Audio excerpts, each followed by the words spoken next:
I will. Okay. Oh boy, that was. Did everyone hear that this meeting's being recorded? Anyway, it was. So there we go. Okay. So so I'm Stephen Heckbert. I work in part for the Insurance Brokers Association of Saskatchewan. So I've done a fair amount of work in insurance. For those of you who've seen other presentations I've done for IBANs, welcome back. For those of you who are new to this or who are new to me, so a fair amount of experience in the insurance industry. So that's one of the reasons why I'm here. And also here because in my normal day job, I teach at Algonquin College. So a fair amount of experience sort of doing professional development sessions. And the one we want to do today is about being innovative. And one of the reasons why is because oftentimes we don't recognize when innovations are happening in the business, and we sometimes discount sort of innovation. So part of it is I'm going to talk a little bit about how do you build an innovation culture, how do you talk about innovation within your brokerages, and it's an interactive session. Feel free to interrupt me as we go. Put up your hand if you want to do that.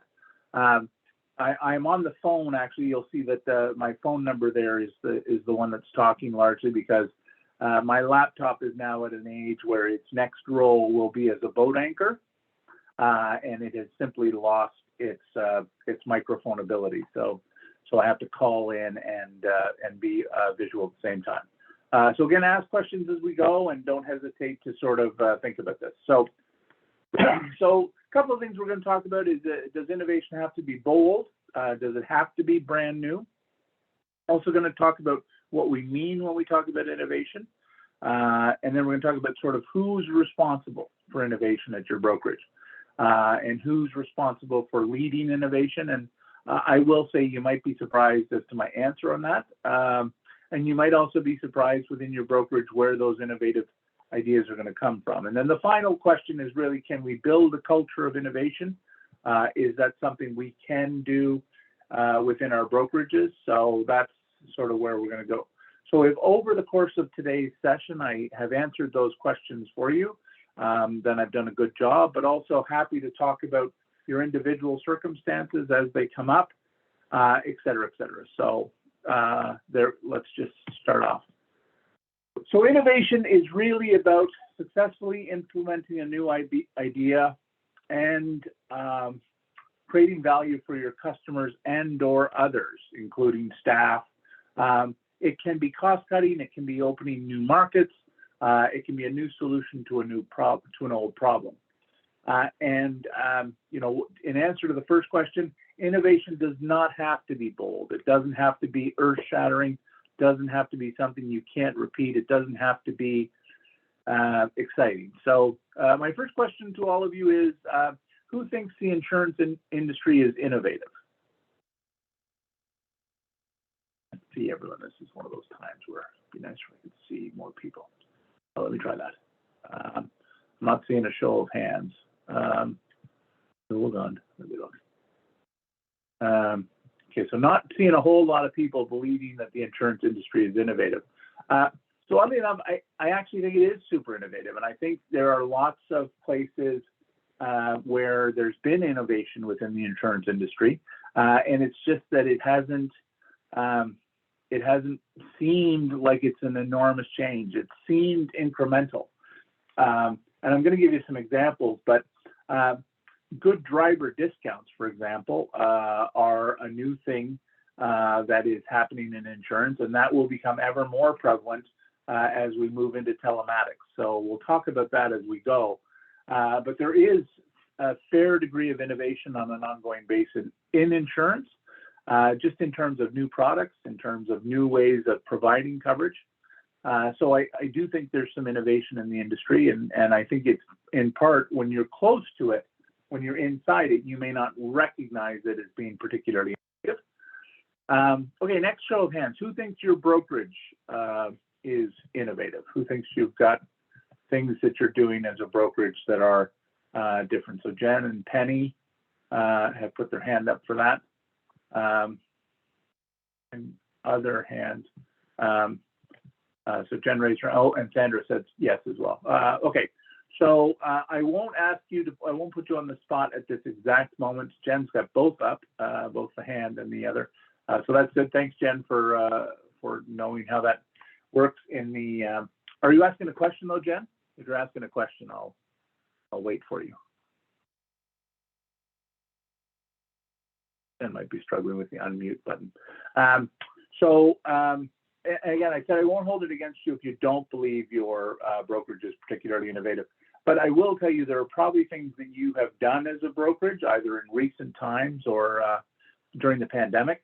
I think there's fairly good odds that you have, there are fairly good odds that you have had to do some innovation, particularly during the pandemic, and you just did it and you discounted that you were doing it. So I will say, I think everyone on this call has been innovative in the past couple of years. In fact, this very session that we're doing today is an example of the kind of innovations that your brokerages have accepted. If I had told you 3 years ago that the vast majority of training sessions that you'd be doing 3 years from now would be on Zoom, you would have said to me, what's Zoom? So I want you to sort of think about the fact that innovation sometimes happens under duress.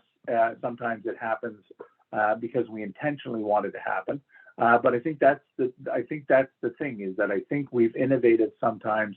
We've innovated and we've forgotten that it happened. So I'm going to talk about innovation in sort of really where it's born. So solution, intelligence, ideas, inspiration, creativity, and vision. This one, creativity is overrated. And I don't mean that in any sort of negative way. Creativity is important. But I think we think of innovation too much as some sort of incredibly different way of dealing with things. And the fact of the matter is that overvaluing creativity, overvaluing, and you'll hear me talk about overvaluing technology as well, is part of our problem with innovation. We think it has to be big light bulb moments, got to be eureka moments. And you're going to hear me say and talk about the fact that no, there's a lot of other things that happen in terms of innovation that don't require those big aha moments, that they in fact can be planned, sustained, and focused over time. Again, there won't always be a light bulb, although it's almost always depicted as such.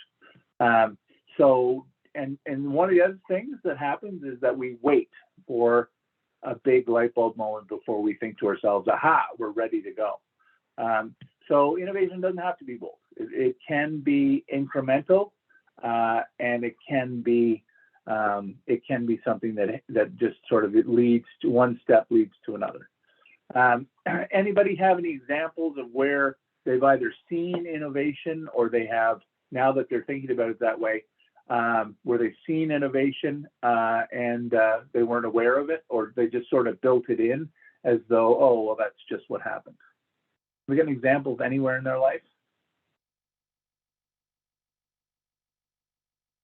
Any of you have an ice machine in your refrigerator, where you can just go to the fridge and push on the thing and you get ice? Anybody have that? Okay. You should get that for those of you who don't have it. It's very handy. But that's the kind of, I mean, people in the appliance business get very excited about that kind of innovation. And in fact, oddly enough, in today's world, you can now program that remotely, thanks to the Internet of Things. So you can actually program the kind of ice you want to get from your refrigerator. So again, it doesn't have to be, the innovation that we're talking about doesn't have to be this kind of, oh my God, amazing, it's brand new. You'll see some other things in terms of innovation, and I'll just use the automotive industry as an example of that.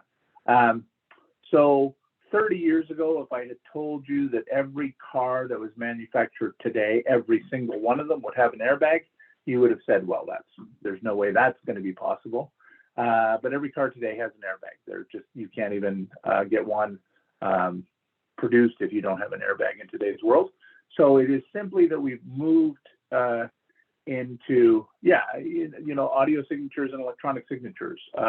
All of these kinds of things are innovations that have happened, and we weren't really paying attention to them, and we wouldn't be able to quantify them if we were asked about how things have been innovative. So one of the things that I will tell you that I want you to think about as you go back into your brokerages is, have there been innovations? Have we changed? Have we had undergone significant change, and we simply sort of built it in and we didn't think about it? Because one of the reasons I want you to think about historically here is, when you think about it historically, it will open your mind and open the potential that there are other innovations possible in the short term that you simply haven't sort of thought about because you were waiting for that big eureka moment. So again, I want to make sure you understand that you don't need a big eureka moment if you're going to have that kind of thing. What we mean in insurance in terms of innovation. So show of hands, how many of you are marketing cyber insurance now? Anyone got cyber insurance that they're selling as a product to any of their clients, be it commercial or personal? Anybody have a mobile app? Anybody got an app for the either claims and or for their clients to engage with you in a mobile application? Jen's got a mobile app, okay. Anyone have any discounts for telematics? In other words, good driver discount linked to some reading of how you drive. So in other words, you've got a particular, and anyone got any links to training in commercial accounts? In other words, does anyone have, particular driver discounts or anything in terms of discounts for commercial clients around increased training in their inside of their Intact My Drive is one. So you can see you've got some new opportunities as a result of innovation. So you've got a chance to talk to clients. One of the things about innovations is it gives you a chance to talk to clients about, here's this new way of thinking about your insurance. Here's this new way of thinking about the coverages we provide, about the way that we want to engage with you. And all of those things allow you to think about that. You're going to see, and you probably have some already, and in fact, you will have just endured, many of you through Fiona, that there's likely to be a growth in climate change insurance products. So you will see some of those entering in the market. You already have some of those in the market. So, and I don't know, have any of you gotten a call from a client looking to add something specific around climate change, particularly on the commercial side? Anybody got sort of commercial clients who are saying, I'd like some protection against climate change events that is particular and special to their products? I will say you're starting to see some of that in transportation clients, where if they're going to run into shipping problems in certain markets as a result of a climate change event, et cetera, some of the transportation clients are looking for that because they don't want to be held responsible for cargo that doesn't make it to a particular destination, be that trucking or rail or ships. So any other new market products, service come to mind in terms of things that have been innovative lately? You can just type it in the chat if you'd rather do that. Or frankly, anything you'd like to see, some of your partners in some of the insurers, the insurance companies start to offer. Anybody got anything that they've been thinking about asking? Allowance for Uber use. Some of you have run into some Airbnb problems, for example, or Vrbo problems where, difficult for some people to get insurance for some of the short-term rental properties. Any other ones? So improved solar panels, exactly, right? Improved energy use, for example, is one that you can sort of want to see. Improved connectivity to reduce broker workload, that's for sure. Eco-friendly and stronger homes. So you'll see those kinds of, so those are all like things that you, again, right, innovations from the insurance company's perspective that you'd like to see. And so part of this that I will say is, put that hat on and think about, so if you're a client, what else is going to sort of come that you may want to see as some improvements on there.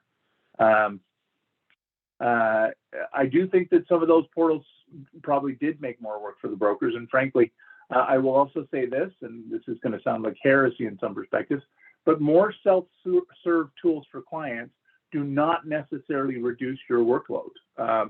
And in fact, sometimes it can create extra workload.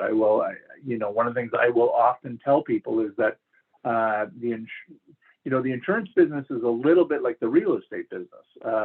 The fact of the matter is, one of the reasons why brokers are so important is because people don't feel confident in their knowledge about insurance. And, they're not ever going to be smart enough for them to say to themselves, yes, I feel confident, making all sorts of self-serve decisions, much like real estate agents are still alive in large part because people want to see that they are in fact getting advice and counsel on that major financial decision that they're making. Otherwise, we would have seen the elimination of real estate agents through technology. So always remember, technology is one part of innovation, but it is not the main part. And in fact, I will say that technology can sometimes stifle creativity. So keep that in mind. One of the things that really causes innovation, if you're sort of looking at this, one of the things is that innovation is often a pull. People get pulled into innovating because there's a solution or there's a requirement for change, and customers or clients or, in this case, brokers can drag insurance companies into that kind of innovation. But you can see, sometimes there's a push, sometimes there's a pull, and sometimes it is driven by, again, improved connectivity. It's driven by improved, increased customer expectations. So there's all sorts of reasons why innovation happens. But tech is only part of it. And so I've included where some of the things come, right? There's some improvements as a result of chatbots and personalization. There's improvements as a result of data analytics. But there's, tech is, again, just part of it, right? So, one of the things that I would tell you and I would suggest to you as you go back into your brokerages and talk about innovation, one of the places where you can probably innovate is how are we doing with data? Are we tracking the right data? Is it something we're using properly to sort of improve coverages for clients or improve sort of our sales process with clients? Are we seeing that we're, bringing value to clients as a result of the data we're collecting? Next thing to think about is, what have we automated? Are we automating any tools, and are we, is that making our service better? Is it making our brokerage better? A lot of things is that with systems transformations, if I was updating my BMS in today's world, one of the first conversations I would have would be with a bot programmer, right? Are there ways that I can use an automated solution to migrate data in a way across BMSs, as opposed to the work that people often have in terms of that, which is just a lot of hard administrative slogging. So there are automated tools that can help improve the process internally, and also improve how we work with clients. The other thing is, do we have a strong data management plan? Are we looking at things like distributed computing? How many of you still have your own servers? Show of hands, anybody who's got their own server. Has everybody moved to some sort of cloud computing option by and large? Looks like most people have moved to cloud computing. So, that's one thing, right? Is that do we still try to have a server stack somewhere in our brokerage? So that's one of the technology things that has changed, right? And that, frankly, has been a change over the last 5 years for most people, right? 5 years ago, almost everyone had a server sitting somewhere in their room, somewhere in their office, and they had someone who was responsible for that, and server backups and all those sorts of things. And so now in today's world, we've moved, the tech solution has become much more cloud-based and is much more sort of innovative, because you have that kind of you have that kind of capability. And then, of course, there's some analytics questions that are always there. So, do we do enough around the analytics? So I've talked about innovation, but technology is not always the driver of innovation, and sometimes it can prevent innovation. So any of you who have teenagers at home, for example, and I'm not slagging the teenagers, but technology is often used as a shortcut to find the solution as opposed to innovating to find the solution. So, and by that I mean sometimes the teenagers will look up and see if someone's written about this topic before, so I could just, borrow that previous information. I'm sure none of your children do that, so I'm just speaking from a different side of experience. So that's, you want to make sure that your technology is a tool you're using to drive innovation, but there's lots of places you can have innovative.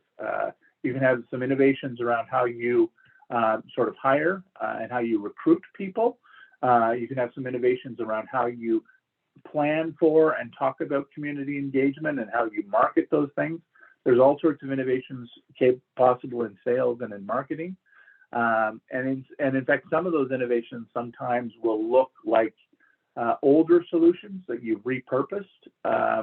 So, for example, how many of you have a client newsletter that you send out through either MailChimp or some version of, you could even send it out through your VMS, actually. How many of you have a newsletter that goes to clients with sort of practical tips, et cetera, et cetera? Anybody? So again, not necessarily a huge innovation, not the world's biggest idea, but it does mean you can have more client touch points and those kinds of innovations, be they sort of an email newsletter, if you wanted to sort of look at something like that. But those innovations, even if they are existing in other places in your life, some of the best innovations, by the way, come from looking at other aspects of your life and saying, boy, I wonder if that's applicable in our business as well. So that's one of the things to think about as we sort of talk about innovation. So I think we've all recognized, yes, we've had some innovation ideas. Yes, we've done some innovative things, but there's also times where you have some innovative ideas, but you can't implement them, or you haven't implemented them now because there's how do we implement them? How do we look at them as something that is possible in terms of implementation? And then, the other scary question is always, how do we get buy-in? How do we get brokers to buy in? How do we get other staff inside the brokerage to buy in? How do we get clients to buy in if they're going to be sort of client tools, for example? And so, oftentimes people will say to me, can't we just keep doing what we've always been doing? And so, no. The reason why you can't do that is you're not going to have enough staff. The future of this business is you are not going to have enough staff. You're not going to have enough brokers. You're not going to have a big enough team. You are not going to have enough staff. The labor shortage is real and it's impacting everyone. And so you have to plan that you're going to be facing staffing challenges. You're also going to deal with ongoing rising consumer expectations. People are not going to be satisfied with less going forward. So they're constantly going to expect more. And of course, there's ongoing consolidation in our industry, both on the insurance company side and on the brokerage side. So that consolidation is going to impact us as well. So important to sort of stay ahead of the curve to the best of our ability. So where does this leave us? Well, some penguins. And why do I sort of throw in a picture of penguins at the moment? Well, first of all, they are my favorite black and white bird. But secondly, it's because important when you think about innovation to recognize that there's the need every once in a while for a palate cleanse. You have to bring new people in to the innovation conversation. You have to poll more people. You have to ask more people for their opinion, and you have to get a different perspective. So don't be afraid to change your perspective. and I'll give you a simple example. How many of you have ever sat on the other side of your desk at the brokerage? In other words, the client side. So hands, anyone ever sat on the other side of your desk at the brokerage? Okay. Jen put her hand up. Excellent. Okay. All right. So one of the reasons why you want to sit on the client side of the desk, or you want to sit on the other side of the desk, is you want to see what people see when they look at you. So for example, here's my Zoom background. I'm in the middle of moving stuff in this office. So, so one of the big advantages, frankly, of Zoom over the last couple of years is that we finally looked at what do other people see when they're looking at us from across the desk, because that's not something people have ever sort of taken the time to think about. And so for most of our working lives, we have sat on one side of our desk and other people have come in to look at us, and we've never thought about, including myself in this, we've never thought about what do people see when they look at us. To the point where I once had a client that I always had to sit on the same side of the desk of, because they just sort of, they would always come in, I think around 10 a.m. when the light was coming directly into their eyes in my office.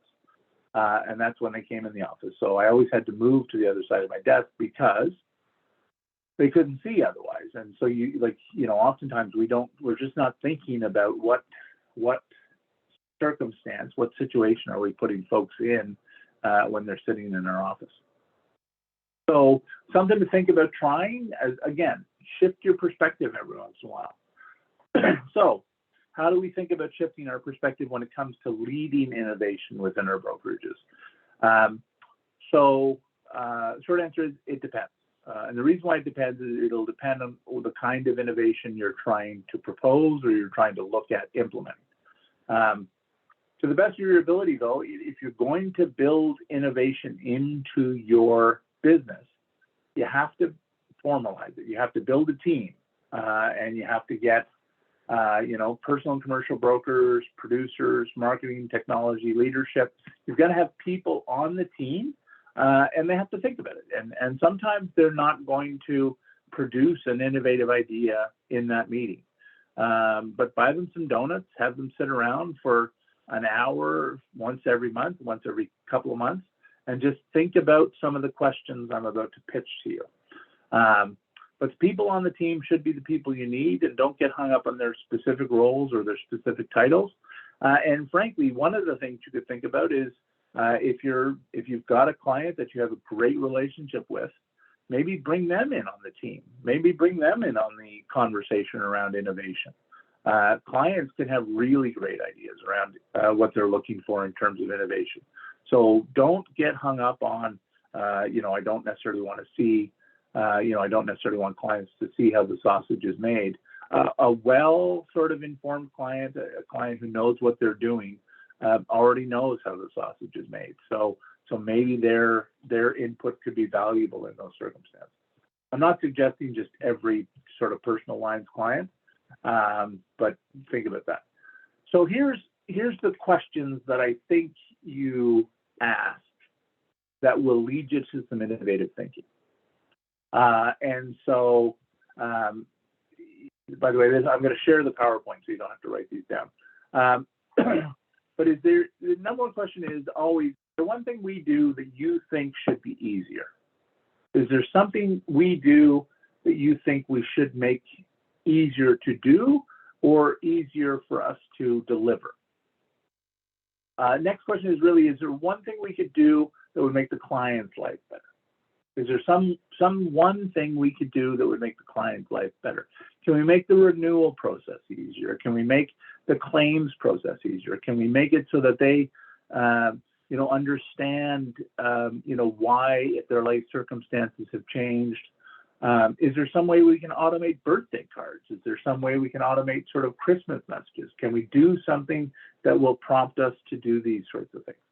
And then the next question, of course, is there something we can do that would make your life better and make it easier for you to deliver quality service? So is there something we can innovate that will make your life as a broker better? And so ask those questions in those sorts of team formats. and then go look for answers. Some of those will be technology tools, but sometimes it's going to be, something simpler, right? Like, if we changed our hours of operation from 9 to 5 to 10 to 6, does that make an enormous world of difference for some of our clients? Just those kinds of things, thinking about, what would make people's lives better. And then finally, I'm going to be done here and open for questions here soon. But the real question is, can you build an innovative culture? Of course you can. But you have to accept that not every idea will work. Some, for regulatory reasons, there are some ideas you may have that your regulators will not sort of approve of, which is why there need to be innovation within the lines. There are some things where you might propose an innovation and it's just simply too innovative at where we are right now. And some ideas are also not ready yet. So, you have to also keep in mind that where we are today, we have to innovate within sort of what the art of the possible is. But that art of the possible is probably broader and probably sort of bigger than we may have thought. Innovative cultures will probably need less hierarchy, probably need sort of people to feel pretty confident that their ideas will be welcomed, but not necessarily sort of looked down upon simply because of where they're coming from. It also will require a willingness to try something and then abandon it. So this can be particularly tough in the insurance industry and in many financial services where people do not want to be seen as having made mistakes or having taken chances that don't pan out. But again, it's about recognizing that innovation will often be 2 steps forward, 1 step back. So there may be things that don't work, and that's okay. And as long as you have, as long as you're trying it in the spirit of openness to try to improve customer service, try to improve, availability of products, try to improve recognizing where we can provide better service. I happen to think that clients will be accepting of those things as long as they feel that they're driven by an honest effort to make things better for everyone. So how do you sort of be accountable in terms of building an innovative culture? I think you have to learn to be adaptable and curious. So have to always ask yourself if how you do certain things is how you have to do them. And if that answer is no, they don't have to be done the way we're doing them, then there may be the potential to innovate in some of those cases. And then the second way of holding yourself accountable to it is to be prepared to invest time and resources into change. So for example, one of the ways to innovate may well be, I'm going to try a new marketing technique this month. I'm going to do some different work with social media. I'm going to do some different work with out of home. I'm going to do some different work with flyers. Frankly, I'm going to try some mail drops. But just innovative, right? Just innovate within your own sort of within your own thinking and try things that you've never necessarily tried before and see if that works. If you're going to be innovative within the organization, you have to be prepared to accept mistakes. Obviously, I'm not saying to you that you can ignore E&O responsibilities. You can't make mistakes in terms of coverages. You can't make mistakes in terms of, that side of our business. But you are allowed to try certain things: marketing, sales, human resources management, training, engagement with the community, and even sort of, again, technology tools. You're allowed to try certain things, and some of them won't work. And then finally, if you want to be accountable, you have to be prepared to change your mind. You in fact, one of the things that I will say an innovative culture will eliminate as a saying is this one, which will be difficult for some of you, but you have to stop discounting an idea because you will say, but we've tried that before. And the reason why you have to sort of eliminate the, but we've tried that before, is because you haven't tried it in these circumstances with these new tools that might be available to you. So if I can give you one piece of advice, it will be, don't automatically discount something because you say, well, we've tried that before, okay? So what should you be watching for as a broker, as a brokerage leader? So there's two things that I would get you to watch for. Am I preventing people from expressing new ideas or trying new things? So that one of the things that prevents people from expressing ideas is that sort of, well, we've tried that before. If people are generating new ideas and they hear that sort of 2 or 3 times, they will simply stop coming up with ideas because they will say, and I think rightly, so I guess everything's been tried before. And so try not to short circuit that process. Try to let some of those ideas come forward, and even if they don't work again, maybe it's an idea whose time will eventually come. And then the second question to ask yourself is, am I generating innovative ideas myself? Am I seeing something happening in another sector that I think could be applicable to insurance? And if so, am I sharing them, or am I scared? Am I worried about what people will think if I'm presenting them? And if it's the second part of that, if you're worried about how people will receive them, I will tell you that your culture problem is probably right there. That your culture problem is that there's a challenge with people listening to you and being prepared to share their ideas internally because they don't want to be seen as having that. Innovation isn't an aha moment. There, I actually put aha there. So that, by the way, is the album cover for Take On Me. So for those of you who have never heard Take On Me before, it's Aha's biggest hit. So there you go. And so into conclusions, innovation can be taught and nurtured.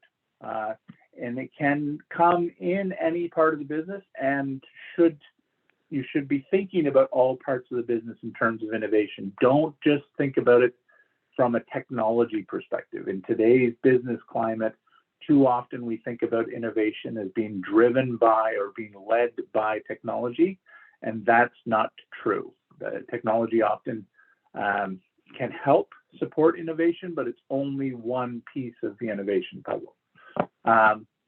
It certainly is about improvement, and again, it doesn't have to be, you should be thinking about continuous improvement, but it doesn't have to be, it can be incremental. It can be an incremental improvement that the customer benefits from.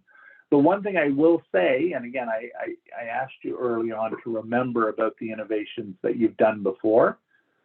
Don't forget to tell the customer how you've made their life better. Don't be afraid to sort of communicate with them. You may have noticed that we've done things in a better way recently, and here's how we've done that. So don't be afraid to sort of communicate with them.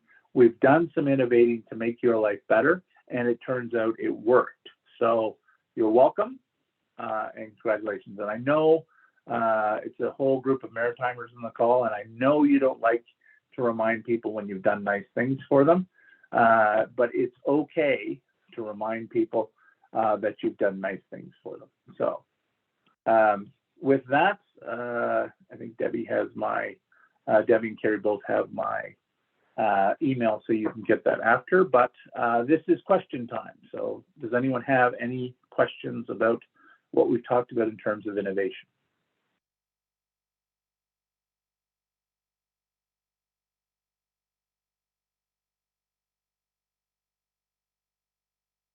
I see at least one Newfoundland phone number on there, so there may be questions from the Rock, unless that's someone who moved from Newfoundland and just got their Newfoundland number, much as I now keep my Ottawa number. You can also just type the questions into the chat, and then I can sort of read them off to folks if that's an easier way of doing things.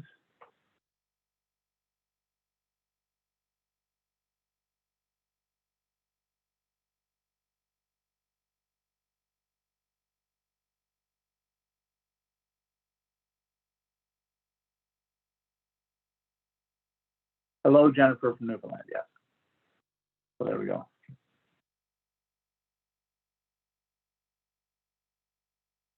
So there's more than one person from Newfoundland with us today. That's excellent. Okay. Terry, Debbie, any questions from you?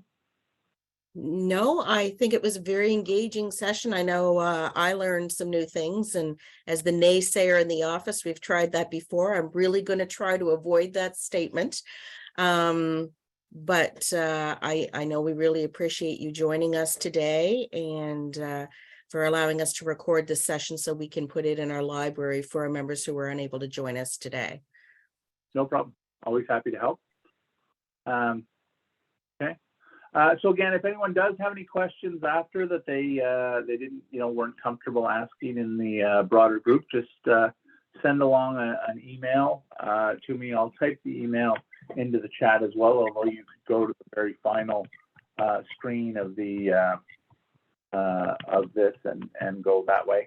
But yeah, if you do have any questions about innovation within your brokerage, and again, my final, again, I've said final thoughts a couple of times.